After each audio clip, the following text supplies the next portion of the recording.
одоо болсон.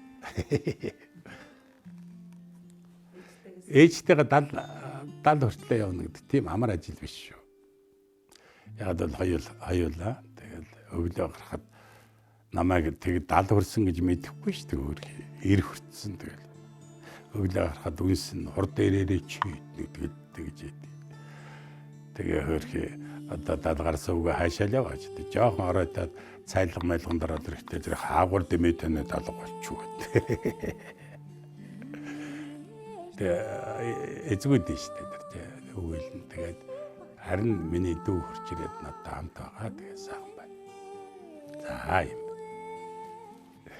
Одоо бас ярихлаар хэцүүдэх гээд байна.